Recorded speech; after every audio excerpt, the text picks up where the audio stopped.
ఇవాళ వ్యవసాయం సాగు చేసిండ్రు. కనీసం ఇంకా వడ్లన్న కొనొచ్చు కదా, ఎంఎస్పీకి గా పైసలన్నా తొందరగా ఇవ్వచ్చు కదా. అది కూడా ఈ ప్రభుత్వానికి చేతనైతలేదు. మాటలు ఎక్కువ, చేతలు తక్కువ. నల్గొండ జిల్లా ఇవాళ సివిల్ సప్లైస్ మంత్రి ఉన్న జిల్లాలోనే రైతులు రోడ్ల మీదకి వచ్చి మా పత్తికి మద్దతు ధర వస్తలేదని ధర్నాలు చేస్తున్నారు, వడ్లకు మద్దతు ధర వస్తలేదు, రైస్ మిల్లోళ్ళు దించుకుంటలేరని ధర్నాలు చేస్తున్నారు. చాలా చోట్ల 4 కిలోలు 5 కిలోలు తరుగు తీసేస్తున్నారు, 5 కిలోలు తరుగు తీస్తున్నారు, 4 కిలోలు తరుగు తీసేస్తున్నారు. రైస్ మిల్లుకి పోయినాక కటింగులు పెడతా ఉన్నారు.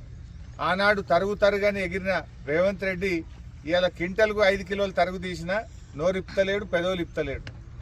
నేను రేవంత్ రెడ్డి డిమాండ్ చేస్తున్నాడు, మహారాష్ట్రాలు తిరుగుడు కాదు, తెలంగాణకు వచ్చి వడ్ల కొనుగోలు కేంద్రాలు తిరుగు.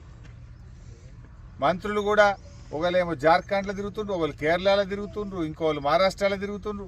తెలంగాణ నిడిచిపెట్టి అంత గాలి మోటార్లలో గాలిలో తిరుగుతుండ్రు. వీళ్ళు గాలి మోటార్లలో గాలి మీద తిరుగుడు కాదు, భూమి మీదకి రాండ్రి, వడ్ల కొనుగోలు కేంద్రాలు చూడండి, రైతుల కష్టాలు చూడండి, రైతులకు ఇవ్వాల్సిన డబ్బులు ఇవ్వండి, రైతులకు బోనస్ ఇవ్వండి.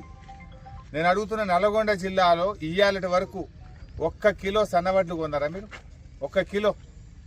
నేను నిన్న జగిత్యాలకు పోయినా, జగిత్యాల కలెక్టర్ని కలిస్తే ఇప్పటిదాకా 1 గింజ కూడా సన్నవడ్లు కొనలే, 1 రూపాయి కూడా ఏ రైతుకు బోనస్ ఇయ్యలేదని జగిత్యాల కలెక్టర్ నిన్న చెప్పిండు.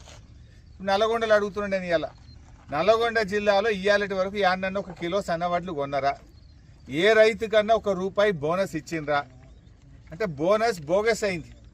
కానీ మహారాష్ట్రకు పోయి రేవంత్ రెడ్డి మాత్రం నేను బోనస్ ఇచ్చిన, అన్ని వడ్లకు బోనస్ ఇచ్చిన అని ఆడనేమో నమ్మించే ప్రయత్నం చేస్తుండు.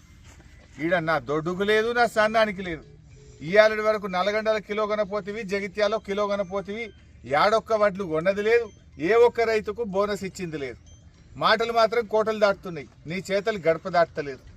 ఏడ చేసినావు చెప్పు? నువ్వు ఏ రైతుకు మేలు చేసినావు? ముఖ్యమంత్రికి ఈ మధ్య ప్రేమ ఎక్కువైంది. దేని మీద ప్రేమ ఎక్కువైంది? మందు అమ్మాలట. తాగుబోతులే తెలంగాణ చేస్తున్నాడు ఈ ముఖ్యమంత్రి. వడ్లు కొనపోతే మిల్లర్లను అడుగుతలేడు, రైతుల గురించి మాట్లాడతలేడు, కానీ మందు అమ్ముతలేదని తెగ బాధపడుతుండు రేవంత్ రెడ్డి. ఈ మధ్య ఒక 30 మంది ఎక్సైజ్ ఇన్స్పెక్టర్లకు, ఎక్సైజ్ సూపరింటెండెంట్లకు అరే నీ ఏరియాలో మందు తక్కువ అమ్మిందని మెమోలు ఇస్తుండట, జీతాలాగా పడుతుండట వాళ్ళకి.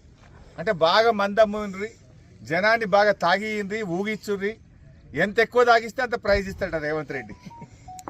జనాలకు మీ ఏరియాలో ఎక్కువ మందు అమ్మితే, జనాలు బాగా తాగితే ప్రైజ్ ఇస్తుండు. ఎవరన్నా మందు తక్కువ అమ్మితే వాళ్ళ ఏరియాలో వాళ్ళకు ఛార్జీ మెమోలు ఇస్తుండు, వాళ్ళ జీతాలు తక్కువ చేస్తూ అంటుండు, వాళ్ళని ట్రాన్స్ఫర్లు చేస్తూ ఉంటుండు. అంటే రేవంత్ రెడ్డి నువ్వు ఏం చేయదలుచుకున్నావు? ఈ తెలంగాణను తాగుబోతుల తెలంగాణ చేయదలుచుకున్నావా? అంటే తాగిచ్చుడే లక్ష్యం అనేది? అంటే జనాల ఆరోగ్యం ఏమైపోయినా పర్వాలేదు, జనాలు చచ్చిపోయినా పర్వాలేదు, నీకు మాత్రం పైసలు కావాలనా?